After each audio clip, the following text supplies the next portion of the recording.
very necessary conversations to be had, some reevaluation of ideas, and such as, for example, say you're broke, then all of a sudden you start thinking about, hey, maybe I didn't need to spend money on that after all. Maybe I should have cut that out of my budget, or things like that. Just reevaluate your lifestyle, and that's the kind of thing that we're kind of into today. And does the unified live chat work on my end? I'm trying this thing. Whatever. We should be live. Hello. We are live. We are live, yes. Hello. Welcome to Live Free and Rant 10, the Lesser Evils. I'm Chris Maidment, and I'm joined by Joel Valenzuela. And in case you were asking, no, we did not intentionally wear the same shirt color. Mine is about how the AK-47 is the only thing that communism got right.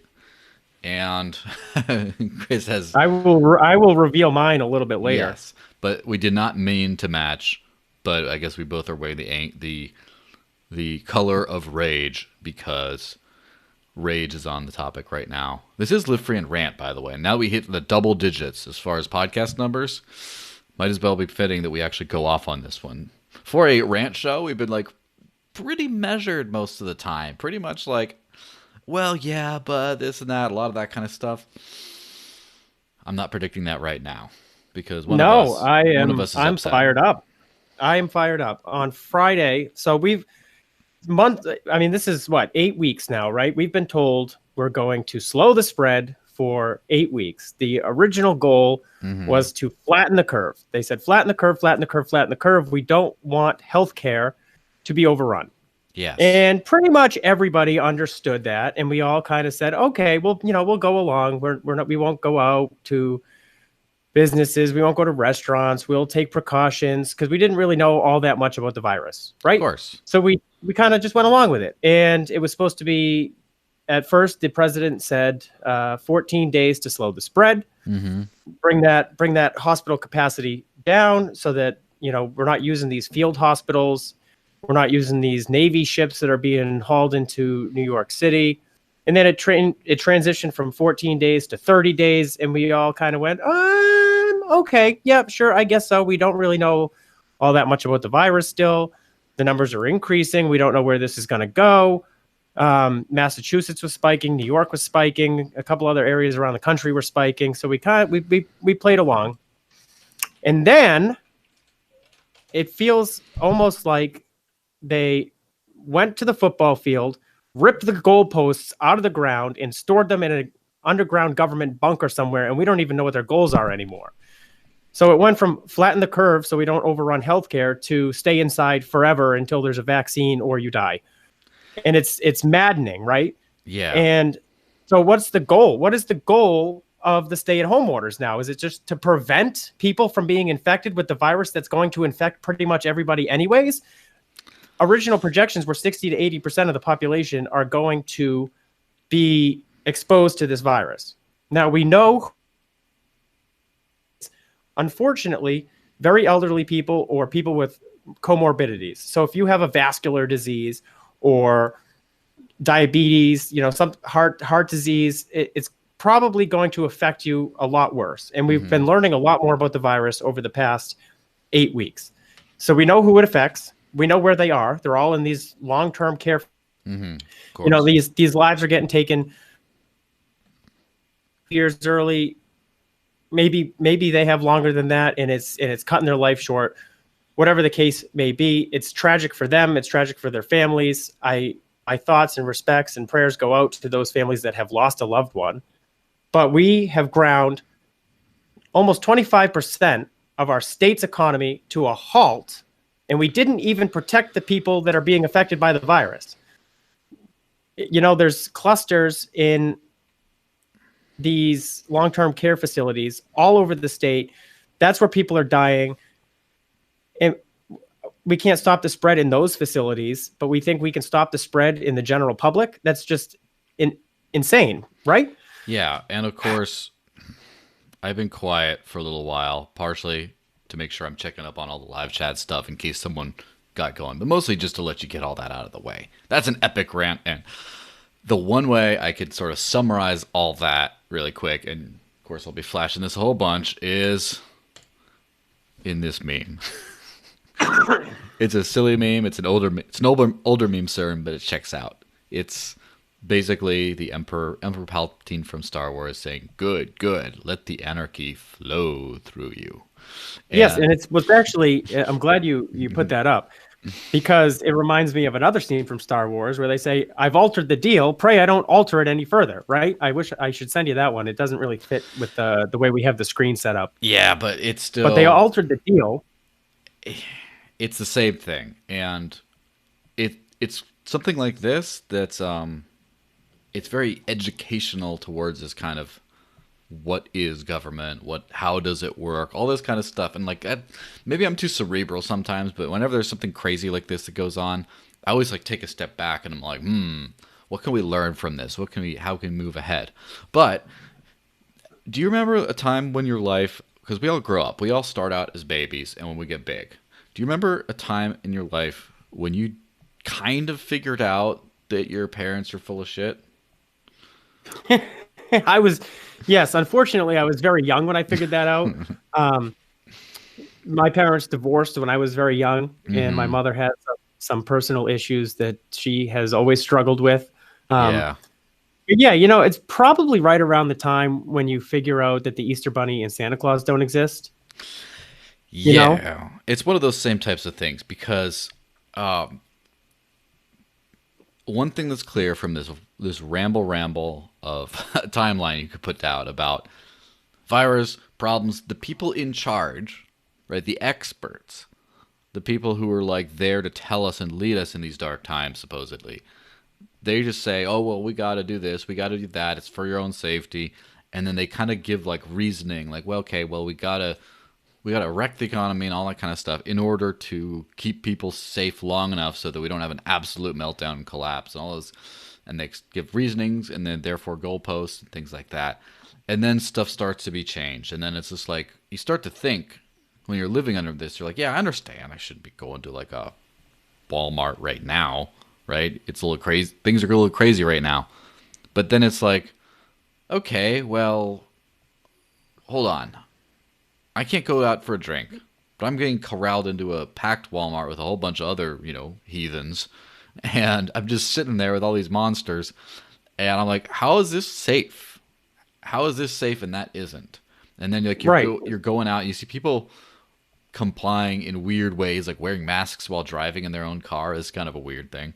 You see all that kind of stuff. You start to think again. And then they're like, all right, well, the hospitals are at like small capacity. They're not overrun by a long shot. In fact, they're laying people off for elective surgeries or quote elective. And that's a whole nother topic. But there's all this stuff going on. And then it's like, okay, well, the curve seems to be flattened. It seems to be going down, and hospitals never reached anywhere near full capacity, which is the first reasoning. And now it's like, all right, well, now let's do a scheduled opening, right? And then, well, I don't know, but this and that. And then not restaurants at half capacity, but only outdoor seating and only at this point. And then you can't get a haircut and like all this other weird stuff. And then after a while, if you're paying attention, you just start to come to the conclusion that, hey, is it just me? Or are these people kind of making it up as they go along? Like, well, that's what it seems like, right? Mm-hmm. You can't sit on the beach. Mm-hmm. But you can stand in line at BJ's, Costco, Walmart, Market Basket.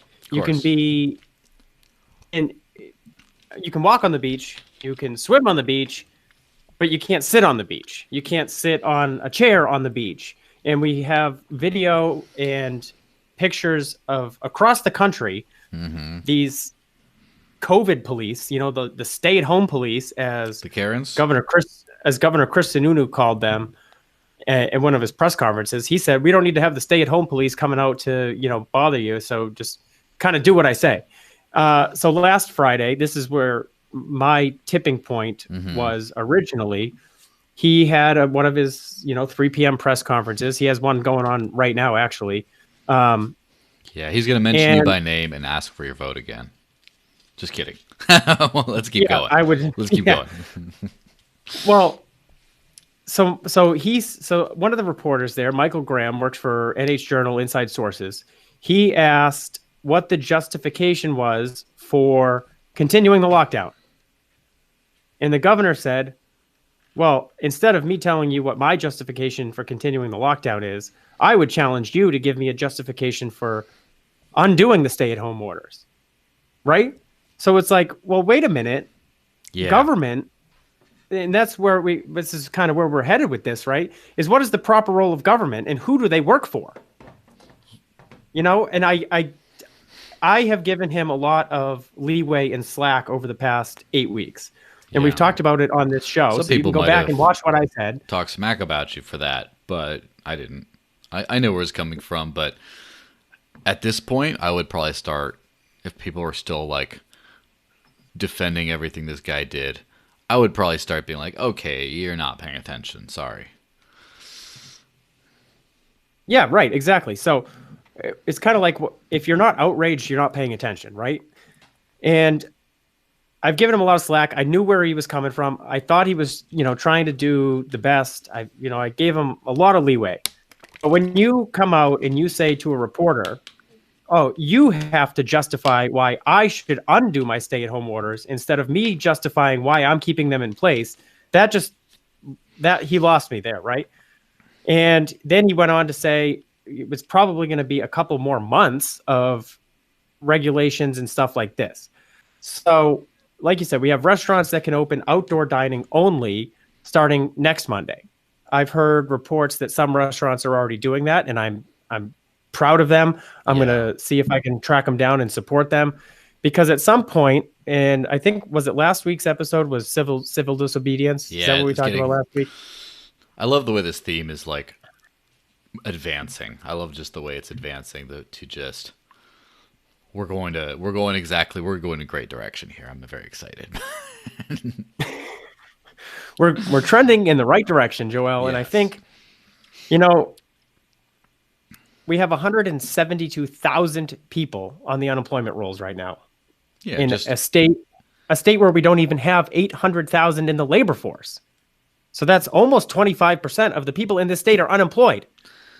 Yeah, and that's like not going to be some kind of an issue. Well, here we kind of get to the thrust of this whole thing quickly, which is these sorts of lockdown type things. I like the way the wave has worked. And this is one of those things where as soon as this stuff happened, first off, so many people I know were just morons about, like, they cannot handle a little drama in their life. And by drama, I mean just like ups and downs. It's like the kinds of people to take a picture and post it all over Facebook for like a 80 comment thread.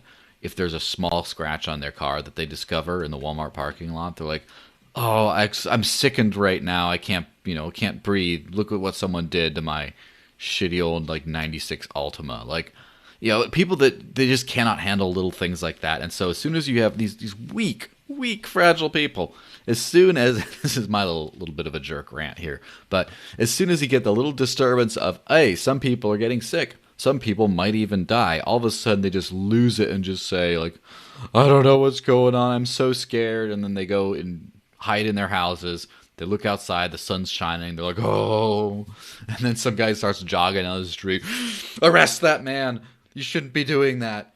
They start losing it on, they just cannot handle that whole situation. And that's how we get to this whole, like, we need answers, we need lockdown kind of stuff. And then you get governments which are more than eager to just say, yeah, well, we'll come in and help you. And then they come in, they don't know what they're doing. And then now we just end up this situation. So during that whole thing, of course, they were more than eager to give government emergency powers, which doesn't mean government exercised emergency powers they already had. It means that because of these circumstances, they said, we're going to do these things. And the people let them, right? And let's not get it twisted. They didn't just comply. The people let them because they're not supposed to be able to do this kind of stuff. And the people are like, yeah, all right, I agree. This is dangerous times. We'll do that. And instantly, all my other pro-liberty friend people were saying to me stuff like, oh my gosh, this is the end. everything's going to be terrible. Government's going to take an immense amount of power, and they're going to keep it, and it's going to be awful. This is the end of liberty. I'm so worried about the future. And I'm like, yeah, I see what you're saying, but, just wait a little bit. Let's see how this plays out. I've been around the block a few times. Let's see what happens. And now you have people in California being full-on anarchists, practicing civil disobedience and stuff in the People's Republic of California. And this is just the start. You have riots. You have I forget which state, but there was in Germany as well. I read some headline that riot police were clashing with anti-lockdown protesters. Now supposedly they're going to be opening up some stuff pretty soon. And just the people have had enough. They want to be able to work. They want to be able to do whatever. They're done. And so they're rising up again. Watch Live Free Rant rise up. One of our previous episodes. So I always foresee this kind of thing coming. The pendulum swing back. And now I hope it keeps swinging, because we need. So after, I guess the first instance that I saw in my life of the government growing their emergency powers, quote unquote, was probably right after, what was it? The Oklahoma City bombing with that whack job out there. And he blew up the government building in Oklahoma City, I think it was, with fertilizer and a rented box truck. Yeah, hence the name. Right, and then people grew their. Yeah, and they grew some emergency powers there. They started banning certain things federally and yada, yada, yada. And then, in Columbine, there was a shooting in Columbine 1999, and the government immediately leapt to, we need to ban semi-automatic rifles. And they had this quote unquote assault weapons ban that lasted for a little while. And then, after 9/11, now we got the TSA, and you get strip search at the airport. And they x-ray all your stuff because some, as Ilhan Omar says, some people did something, right? But 3,000 people lost their lives on 9/11, and now so we have this overreaching TSA, and we're getting real ID and all of this stuff. And then, every time there's a tragedy, the government uses it to grow their power, because they know the people at the time, with their emotion, will support it, right? Because so when this virus started, people were afraid. People were afraid of the virus because we didn't know anything about it, and there were people dying, right? So people will willingly comply with government power when they're afraid, because nobody wants to die. Some people want to die, but that's a different story for a different day. Suicide. Mostly people do not want to die. Mostly people want to continue living their lives. They want to, spend time with their families. They have reasons to live. Jobs, families, hobbies, activities. And so when you're afraid for your life, you will go along with certain things if you feel like they're going to protect you. So people at the beginning of this, and I was one of them. I went along with it. I said, okay, the stay-at-home order, I guess I was upset when it happened. Of course. Because I thought New Hampshire, we're supposed to be the live free or die state. And, South Dakota didn't issue any stay-at-home orders. Some businesses voluntarily closed. A lot of them, I presume, did. If you own a business, you want to do the responsible thing and protect your customers, protect your employees. And if you have a public that isn't going out and engaging with your business, then it kind of makes sense to just close temporarily on a voluntary basis. Where my problem comes is where the government comes in and says, you must close, certain industries. And we talked about Walmart's okay. You can go to Walmart, Home Depot, Lowe's. Apparently those are the safest buildings on the planet, right? Yeah, they're a scientifically I've been in whatever. It's pretty funny to think about. They're one of the grimiest, dirtiest spots I've ever been in the state, but okay. Right. So, obviously, grocery stores, you got to leave grocery stores open because people need to eat. And if people don't eat, then you're going to see a resurrection real fast, right? Insurrection, whatever the right word is. Yeah, zombie apocalypse. So, with Brexit, we saw with Brexit, right? In 2016, nobody predicted Brexit. They didn't think it was going to happen. The people of Britain wanted sovereign autonomy over their country again because they were tired of being ruled by these big government, European Union, we'll call them commies because whatever. Sure, it works. So more and more and more and more, we're going to see, I hope we're going to see, people advocating for personal responsibility, people advocating for liberty, people advocating for a smaller government. I hope that's the case. I hope that's where this trends. I hope that, and this is where the title of the article is Lesser Evil. So now we're trending in the right direction there. Yeah. In November, there will be reckoning. We can elect people. There should be. Hopefully, by then, people have seen that we were lied to, we were gaslit, the goalposts keep moving, and nobody is telling us the truth, aside from very few, like Kristi Noem in South Dakota, right? She's one of my new favorite politicians. Of course. Dan Patrick in Texas, one of my new favorite politicians. Thomas Massey is always one of my favorite politicians. The politicians that have the courage to stand up and tell you the truth, or to have the back of the people they represent. And I'm not talking about protecting them from the virus. I'm talking about protecting them from the government. Because the government exists. Right. That's the real virus. The government exists to protect individual liberties and rights, God-given rights or natural rights, whatever you want to call them. If you don't believe in God, that's fine. Yes, the government but we have exists to protect rights. Just think about this. The government exists to protect you from itself. Well, that's the proper role of the government. That's not what it actually exists for today, right? Yeah, of course. I mean, we have so many. I mean, after the Great Depression, we got Social Security, we got Medicare, we got Medicaid, we got all these social safety nets that they, quote unquote, that they call them, right? And then, in 2010, we got, or 2009 or 2010, we got Obamacare. So the government is trending in this direction of we have to protect the masses, right? But they're doing it at the expense of individual liberties. They're doing it at the expense of, they're completely lost their way on what the proper role of government is, which is to protect the rights of the smallest minority, which is the individual, and to protect those God-given natural rights that we all have. And they're trending in this direction that just to protect for the quote-unquote greater good, right? Yeah, it's been very fun to see this whole thing unravel because in this whole, we haven't had a panic like this before. We've had viruses all over the place. We had what people might call pandemics. But as far as the actual, the actual destruction and the body count and all that kind of stuff, from what I've seen, this is nothing too crazy. And there's no disrespect to people who've actually been hurt by this or have lost loved ones because of this. However, this is the first time we've had this, oh my gosh, everyone's scared of this thing. And then where we had government just be like, what are we going to do? We're just going to shut down the world.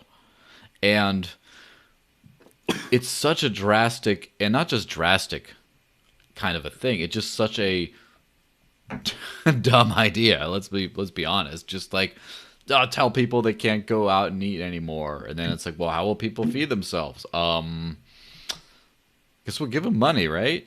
Okay, where's that coming from? Make some money. I don't know. Figure it out, Johnson. And then it's well, people need to buy a place to go buy food. Well, grocery stores, right? All right, but you realize you're just packing them into a box where they can spread this thing. Well, I don't know, make them wear masks or something, and then cut down traffic by making one-way things so not bumping into each other, I guess. See what happens. So there's all this harebrained dumb stuff to try to combat this thing. And then, let's lock everyone down in nursing homes and then lock the sick with the not sick and just fish in a barrel, just murder them all, which is really sad and terrible. Okay, now we have... it's tragic what's happening in the nursing homes. Yeah. It's absolutely tragic what's happening in the nursing homes. And that could have been prevented, right? Yes, that could have been... I don't even think it could have been prevented so much as it could have been not perpetuated, if you know what I mean. It could have not been forced on the nursing homes. It didn't do anything. Now we're starting to see that Sweden's baller move of just, we'll deal with it. We'll see what happens. Seems to be kind of where we're trending, where it seems like they're just like, we're not going to do anything. We'll handle it. We'll deal with it. And then everyone's like, all Sweden's suicide, all this kind of stuff. And then, they seem to be doing all right. And so that's, Georgia opened back up and they seem to be doing all right. Like all this kind of stuff. And now we have people the little people, right?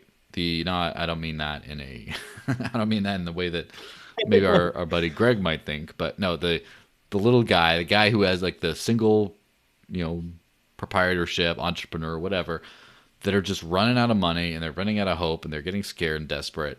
And finally, they're just like, you know what? I have no choice left. I'm going to reopen my business. I know there will be people that will go there.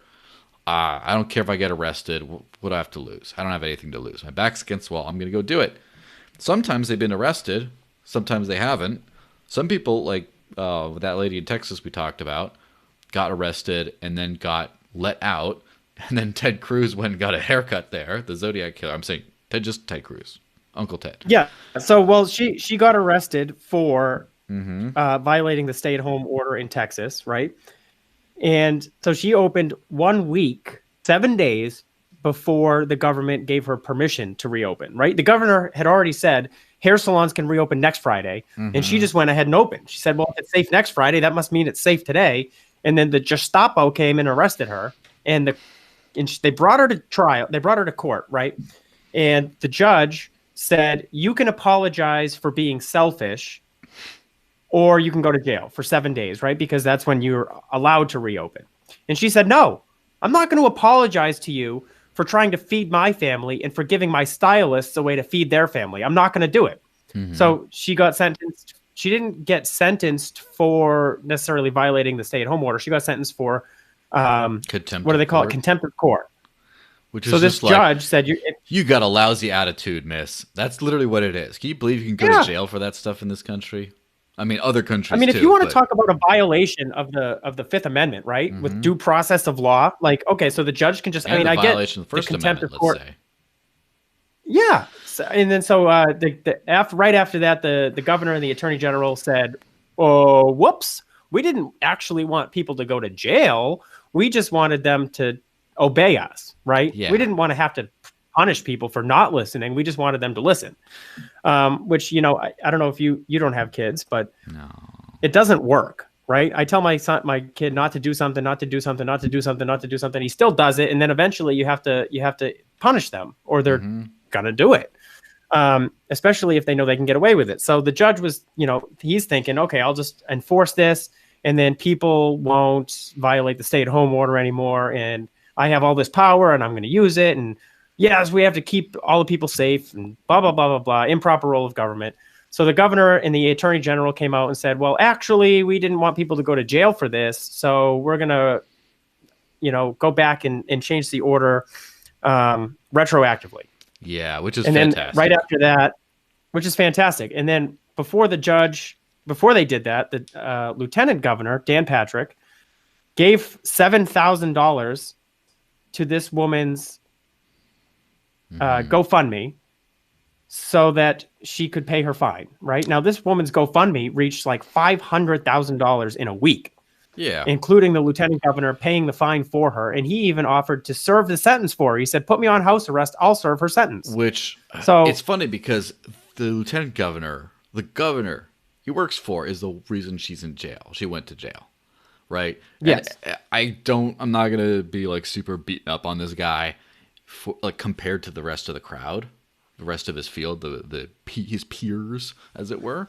But literally, it's like, the lieutenant governor who works at the office of the governor, that guy and his group of people are the one who jailed her. And he's like, no, do me instead, because they just realized, oh, this looks so bad. And by the way, side note about this lady making a big old fat bag, like, good for her, because guess what? It takes stones, metaphorical stones, whatever you want to call them, to do a move like that, to put it all out on the line, become a symbol, like Batman would say. it takes a lot of courage to do that, a lot of risk, and just like gambling, like put all your chips in. Sometimes you win big, and I think she should absolutely win big. Like I said, I think she should keep all of that money. She earned it. She's a hero. And so, yeah, I mean, maybe what she's probably going to do is, because she seems to be like a stand-up person, she's probably going to help her stylists who have been out of work for 8 weeks and need to feed their kids, right? So I'm glad that all of these people have given her money, because she became a national folk hero in the course of like 24 hours. And thank heavens for the social media. That's how things go now. She just wanted her employees to be able to feed their kids, so she opened in defiance of the government. And just like that restaurant in Maine there, in Bethel, Sunday River Brewing Company, he opened in defiance of Janet Mills. They stripped away his health license. They stripped away his liquor license, which is an automatic thing when you lose your health license. And he said, you know what? I'm still opening. I don't have a health license. I don't have a license to be open, but I'm going to do it anyways because I am done with this. And people want, and the line was like hundreds of people long. And he's out on the front porch of the restaurant yelling at him, don't let the media see you closer than 6 feet. Don't let the media see you closer than 6 feet. Social distance, social distance, social distance. So he's enforcing these social distancing rules because he just wants to put food on the table. And guess literally what? And figuratively. This is making me so happy. Let me show you a real picture of me inside right now. Oh, there it is again. There it is again. Because in all this thing, this is a game of chicken. It's like the government says, do this, and then you're like, okay, I guess I'll do it. And the answer is like, or what?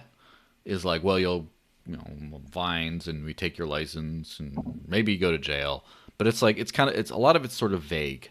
And it's just, there's that Mexican standoff, where they're just like, all right, no one move, who wants to make the first move? And just like one of those dumb guy confrontations at a bar after way too many beers. About like, whoa, no, take a swing. No, you swing first. No, you swing first. They're just playing chicken with each other. Who's going to swing first? And so when you make people desperate, like, I can't feed myself, then they swing first. And then it's like, oh, okay, well, I guess I got, like, first off, it's like, usually what happens, most of these people who have reopened their businesses or done whatever have not gotten arrested. Almost all of them. There's just been a few cases. Again, I don't have the data in front of me, but let's be honest, most of them, including the very public ones, have just gone about their business. And then now the rest of the world is just like, we know that. I don't have to listen to government. I can just, like, the joke's up. They're gone. They're going to be gone, right? There's going to be no more government unless they put down their foot and enforce what little bit of power they pretend they have. And so they do it. And guess what? People don't like little old ladies being hauled off to prison for styling hair. They don't like their favorite pub owner just being destitute and ruined because he just wants to give everyone exactly what they want, which is a very safe thing to do. They don't want, like, right. They see this and they're like, oh no, government's the bad guys and they're after us and everything we love. And then at that... Right, so politics is... Go ahead, sorry. At that point, with the game of chicken, then that's how you affect real change to a certain extent. This is the beauty of civil disobedience. Again, the subject of last podcast, but hey, it's always a good topic, is if they keep cracking down, then the people are just going to rise up and just like drag them out of the Capitol, throw them to the river or something like that. It's going to happen. So the only way, and if they just let things happen, then they lose all their authority anyway. It's a lose-lose. So the only thing they can do is do some blustery, bluffy thing and just be like, well, we've decided to rescind and whatever. And then they push back the order and they basically give the people what they wanted, but make it seem like it was their idea to begin with. And they're that, like, to just basically force the Mexican standoff. It's definition gaslighting. Yeah. It's definition. Politics is the art of public perception, right? Or it's the art of the possible, right? Yeah. So if you have, like another place in Texas, this bar opened, and they sent. Let me take a quick pause because we haven't said it yet. Subscribe, donate on Patreon, donate crypto. Keep us doing what they're doing. Someone already give me on float. Give me $2 worth of Bitcoin. Thanks, King. You're the best. All right, let's keep going. Some great guy in Texas, some restaurant in Texas. Yeah. So did I break up there? A little bit. I just sort of Okay. interrupted you, though.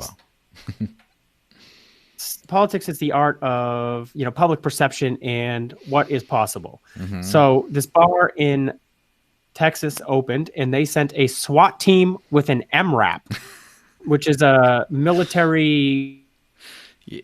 Used to be like mine resistant or something. Yeah, it's basically like a Bearcat, like one of those armored assault vehicles. Yeah.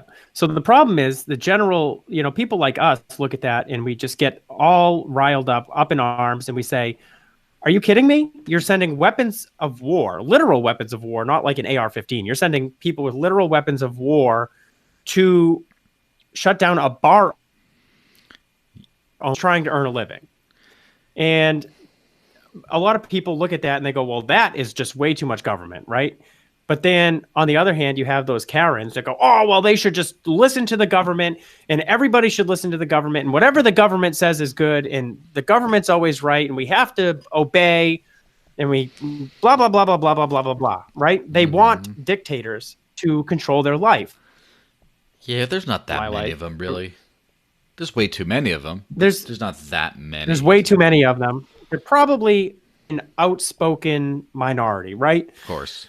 These Karens on social media. Most people just want to live their life and be lefty to begin with. Of course. So we were talking about this gaslighting game of chicken, because all you got to do, if someone makes the first move, then the other person obviously has to escalate, and then they look bad. And so the only way to win is reestablish the game of chicken by moving it back. Be like, no, okay, now you can do what you want. Because if you let people open and go to their businesses and all that kind of stuff in a way that sounds like you didn't lose the conflict, right? But then in order to force that conflict again, what someone would have to do is then start being like, hey, you know what? I'm legally allowed to open as a restaurant and serve stuff now, but I'm tired of my liquor license, so I'm just going to not renew my liquor license, and then come get me. Now you're pushing it, right? I think that that's a great morally defensible stand, but now the average person is not going to be on your side. They're just like, let this guy do business. But now you're starting to claw back that stuff, then they win. So that's where it goes. Exactly. It gets pushed back to that point, and then, but that's okay. I'm okay with that, because guess what? We get to go back out. We get to reopen our businesses, whatever. If we play that game of chicken and let them have that moral victory, whatever that they feel, because we got our way. We got our freedom back in this case. Now, that's how you work with civil disobedience, which is a very tough kind of way of affecting change. It's a very ballsy. It's high risk. I would not recommend it in most circumstances. That's how it works. Now, here's another way. Voting. And I know for all my anarchist buddies, voting violent doesn't work, blah, blah, blah. It kind of does work. And here we're talking about it kind of works. The lesser of two evils, which the whole idea is, okay, well, you have your guy you want. The other people have their guy they want. The only one that everyone can agree on is this terrible compromised person on this side and this terrible compromised person on this side. You got to vote for one of the two, because you get the worst one, And that's almost like a threat. It's like, oh, you think this is bad? Wait until your father comes home, kind of thing. It's like one of those kinds of terrible things. And so yeah. So that's the argument being used now, right? They're saying, well, if you think this is bad, just imagine what life would be like under Governor Walensky, or just imagine what life would be like under Governor Feltus. They want an income tax, and they want this, and they want gun control, and they want all the other things, right? Yes, and honestly, so for those who don't know what it was like in New Hampshire, and of course we're talking about national type stuff, but in a very local context. The current governor of New Hampshire, Chris Sununu, little old Frankenstein-looking guy, he won a narrow primary election. And we've talked about this before, but why not rehash it, right? He won a very narrow, say you go out to the pub, see that guy was running. Frank Edelblue. There's my reveal. My reveal. I'm wearing my Frank Edelblue t-shirt today.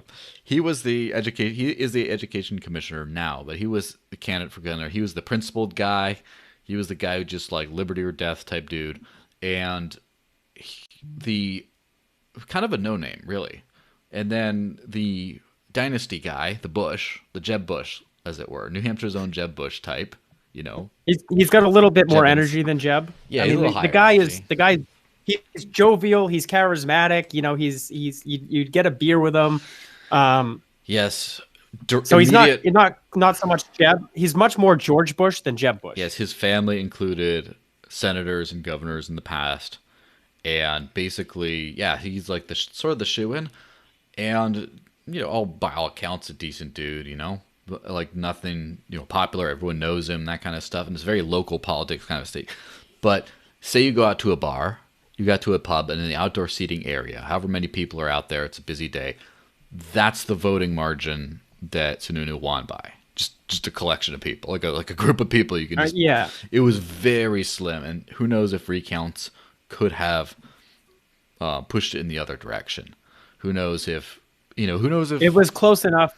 It was close enough that a recount could have pushed it, right? We'll never know because the one Frank Edelblue didn't request one. Mm-hmm. He was instead given the role of commissioner of education.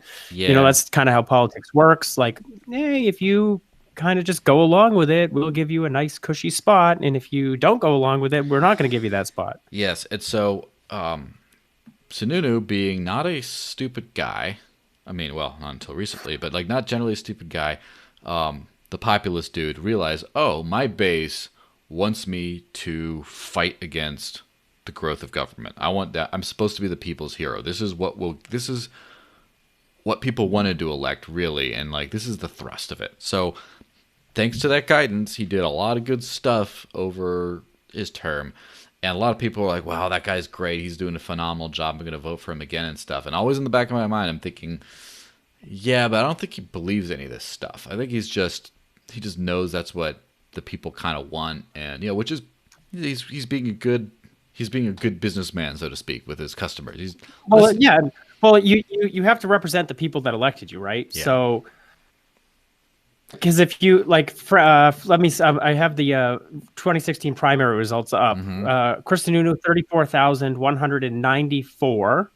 Mm-hmm. Frank Edelblue 33,161, which is a difference of only 1,033. And the margin is like super small because there were 1, 2, 3 other candidates: Ted Gatsas, Jeannie Forrester, and some Jonathan Lavoie guy. Mm-hmm. So it was a 5-way primary, and he only won by 1,033.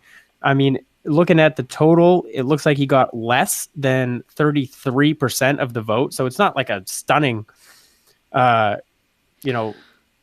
landslide. It's not like there was a mandate for what Governor Sununu actually stood for. So he had to kind of encompass that small government right that Frank Edelblue represented, like the liberty kind of aspect. So at first it started out kind of great, right? Like he signed constitutional carry. That was the first law that he signed. SB, I don't remember what number, doesn't matter. So it repealed the licensing restriction on firearms, and everything was happy in Concord, and people were happy, and we're getting more freedom. Great. Yeah. And then he introduces his budget, right? So we're going back now to 2017 after he was sworn in. He introduces his budget to the legislature, as is required every biennium. And it actually grew the size of government, and it grew government spending. Yeah. And certain representatives in the House of Representatives didn't take too kindly to that. Specifically, I'm speaking of J.R. Hull, who formed the Freedom Caucus and rallied enough Republican support to kill the governor's budget. Mm-hmm. And so they killed it. And then it went over. And so by constitutional mandate, spending bills have to originate in the House. Of course. But the House couldn't get a budget passed because there just wasn't enough votes, right? And they didn't want to shrink it enough to appease the Freedom Caucus. So what ended up happening was the Senate had to hijack another bill that had spending in it and turn it into the budget, kind of bring in the Freedom Caucus guys, and then send it back to the House, and we got our budget that way. Mm-hmm. Which is it's it's funny. So that was kind of like the first black eye that he got, right? Like his budget was killed by his own party. Yeah. So maybe that sent him a message too. And for the past, and since then, he's governed pretty conservatively, pretty liberty aligned, right? 57 vetoes this biennium so far. Maybe might be a couple more now. And people are like, oh yeah, he's vetoing all these bills. He vetoed an income tax. He vetoed this. He's going to veto that. Well, that's stuff you expect of a Republican governor, right? You don't expect a Republican governor to pay to increase minimum wage. You don't expect a Republican governor to pass gun control. You don't expect a Republican governor to do all these things that the left wants. But the vetoes are, you get what you expect, where you have a Democrat majority in the House, a Democrat majority in the Senate, a Democrat executive council. You expect him to hold the line for your party because he represents your party, and there's a platform, and there's ideals, and there's, principles. What you don't expect is when someone from your party betrays those principles. And in my opinion, that's what's happening now. Mm-hmm. Like I said, at first, we all kind of went along with it. Nobody knew anything about the virus. Everybody was, paralyzed by fear. We just I never changed anything about my life. I still went to work. I still went to the lumberyard. I still went here and there. I mean, I washed my hands a lot more often because that's the number one way to prevent a viral infection. But I was still going to Dunkin' Donuts and McDonald's. I was still out and about working. I didn't really go to that many restaurants before. So we've talked about this before, right? Yeah, of course. So my life didn't change. I wasn't paralyzed by fear. But a lot of people were, and they all kind of went along with it. And it was just kind of it was, right? And we were like, okay, 2 weeks, 4 weeks, we'll muddle through this. But when you get to the point of first of all, you lied to us, right? Because it wasn't about slowing the spread, obviously, or otherwise we would be all free by now because we flattened the curve. The hospitals aren't overrun; they're empty. So we did your original goal, and then you were like, "Nah, I'm going to rip the goalposts out and I'm going to hide them." And I've been lying to you, and I'm going to keep lying to you, and I'm going to keep gaslighting you. And instead of me justifying why I'm doing what I'm doing, you have to justify why I should stop.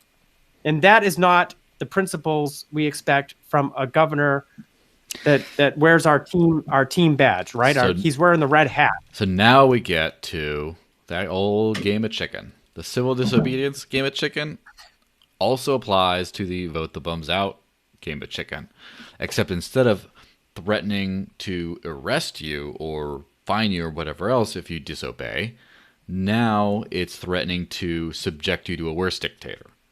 And at some point, it's just like, well, what'll happen? Will you get the worst dictator, or are you going to vote for me? And at some point, someone's got to break. And so just with civil disobedience, we're, okay, well, fine, I'll open up my business. I don't care if I get arrested. And then all of a sudden, they're like, okay, we got to acquiesce. Does voting work? Kind of. But this is the way to make voting work if you're going to make it work. And if you're not going to make it work, stay home. Sorry. Don't mess with this. It's a boring, terrible process. So the way you make it work is you don't play those games, because the lesser of two evils is still evil. The lesser of two evils means you're always losing at the negotiating table. It's all negotiation. It's all, what do I get as a citizen? What do I get from these rulers? And the answer is always get screwed, but there's always various degrees of getting screwed. And the way to negotiate down your getting screwed is not by always voting for the lesser of two evils. The game of chicken here is vote for Sununu. He's done a lot of good things. But come on, you're shutting down, crashing the whole economy, which I would argue is more devastating than any of the good he did in his entire term combined. Is way worse. Yes, in terms I agree. Of way more destructive. Way you say, oh, you cut business taxes, all these other things. The economy goes up. Yay, Sununu. Okay, good. But he just ruined that and then some. So the idea is, if you don't vote for him, one of these awful people will get in. It's like, well, first off, we might have to have a term under a terrible governor. We have to be ready to go to jail, right? You have to. Well. Yeah, you have to be ready. If you're going to do civil disobedience, you have to be ready to deal with the consequences. Same thing. So if you vote for the if you don't subscribe to the lesser of two evils voting pattern, if you vote for some random other person, you have to take the risk that Sununu's going to lose, and someone worse gets in place, and you have to deal with them for a little while. That is a risk that you will take. But guess what? Just like going to jail for doing haircuts, there's light at the other end of that. And this is where we go of if you vote the bums out, first off, if you start freaking out enough, if you start agitating about that now, you might get what you want early and not even have to vote the bum out. Because guess what? I don't believe I separate the politician from the person who is the politician. It's not so much that I give a guy a pass for being an asshole in office in real life. It's kind of the opposite, that I don't trust anyone because they're a good person to be good as a politician, because they're not. They have pressures. It is what it is, right? So basically, I would rather, like, I'm not blaming Sununu for all the bad stuff he did. I do kind of course, but I'm not surprised or shocked or disgusted. It's like, yeah, of course he's gonna do that. He has pressures from all these states around him. Everyone's telling him, oh, we gotta help out and do this, and all his cabinet, oh, you gotta do this, and I understand. But he's got to understand when he throw opposite pressures. Hey, guess what? The people did not exercise their negotiating chips enough. Now it's time to do that. And now basically you threaten to vote him out. And, you know, if you're not satisfied with what happens, you do vote him out. And then you get someone worse, maybe. Who cares? You deal with it for 4 years. You maybe riot against that person too. You know, it's not like you can't do that. Not like you can't go civil disobedience and freak them all out. And then you get someone who's like, okay, you know, just like we had like civil disobedience so hot right now, that meme last time. Once it's so hot, then you get the next time around, you get someone running for governor, like possibly Frank, but again, let's not put him up to this. Someone who's like, you know what? I saw what you lunatics did to the last two guys. I think I'm ready to play ball. And then you get freedom. Right. Well, I mean, you can look at the UK. I mean, it's right. So Brexit happened, and then whoever was the prime minister at the time resigned, and then we got another prime minister, and they didn't get the job done, and they got run out of town, and then we got another prime minister over there, and then they didn't get the job done, and they got run out of town, and now finally you get this Boris Johnson guy, who's kind of brutish like Trump, right? And he comes in and he just gets it done. Yeah, he gets done what the people wanted.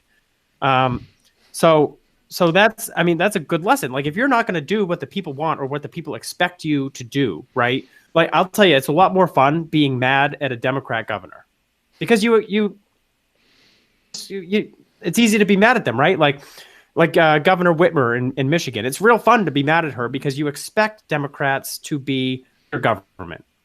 You expect them to. So it's kind of like you get what you expect. And when you get something that you don't expect, like what I expected in New Hampshire was kind of like Kristi Noem out in South Dakota. I expected live free or die mentality.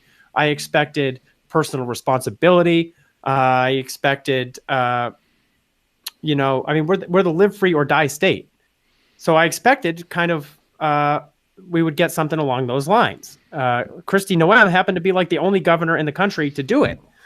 And, you know, she got parades thrown in her favor. Like the people that are protesting in every other state are throwing parades for her. Do you think she's going to get reelected?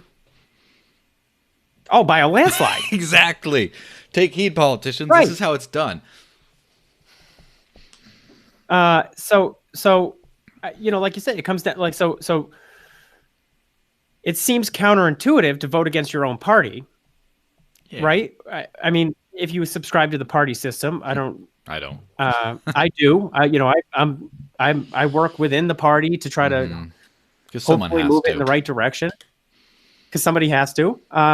So I think working within the Republican Party is one of the easiest and fastest routes to get to liberty, to get to smaller government. The Republican Party was founded on the ideals of personal responsibility and smaller government. So to get back to that, I working within the party is fine.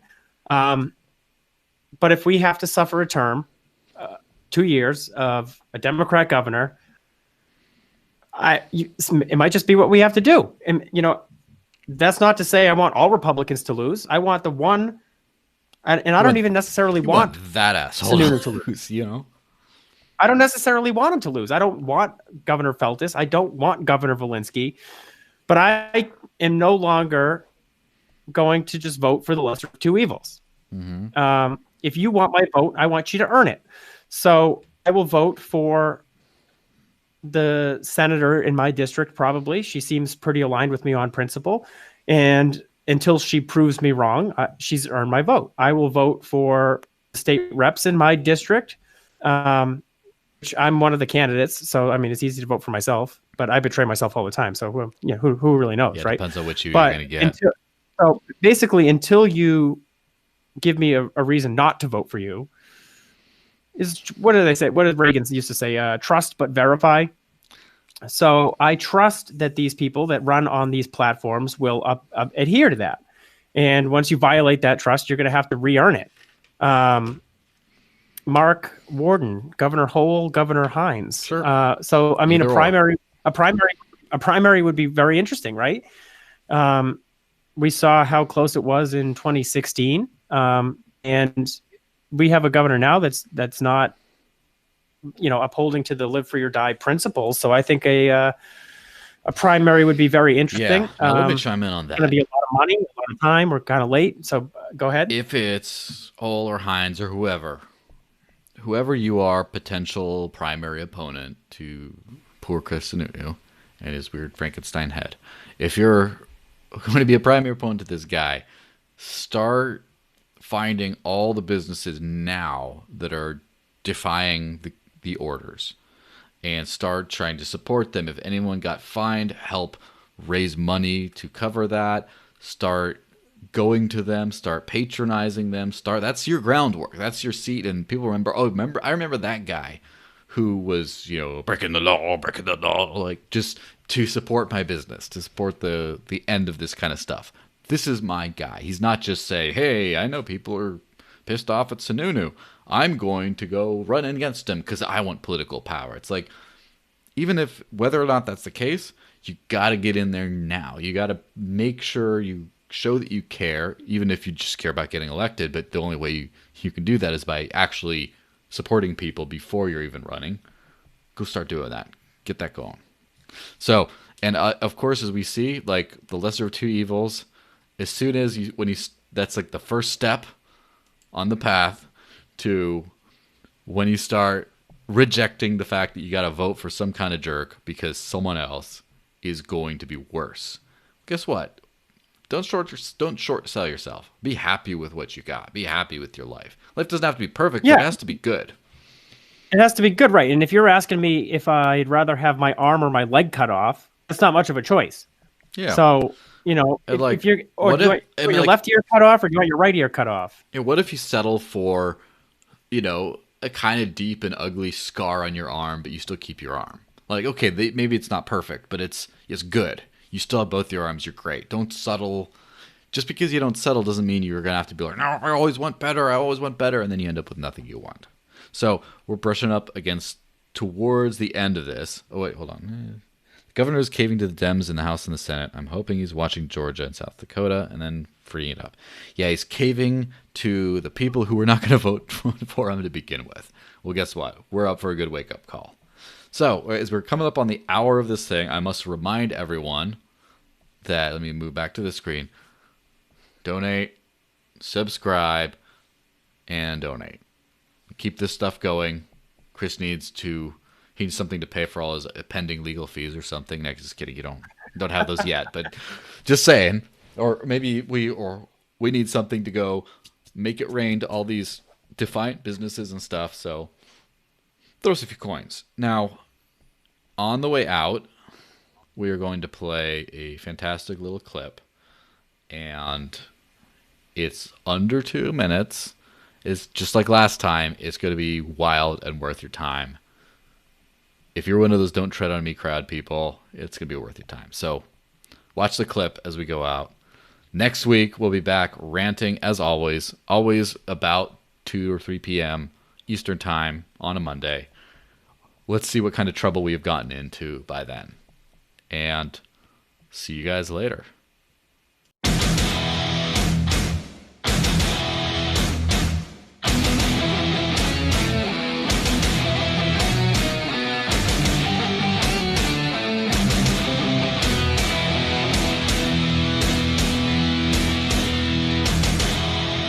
We will make America metal again.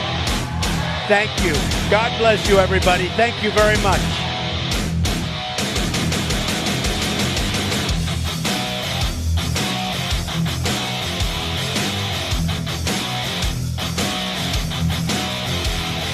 Don't tread on me.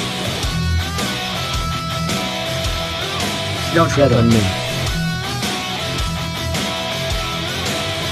Liberty or death. What we so proudly hail. Once you provoke her, rattling Of her tale never begins it. never but once engaged, Never surrenders. Showing the fangs of rage. Oh, no. I said don't tread on Me.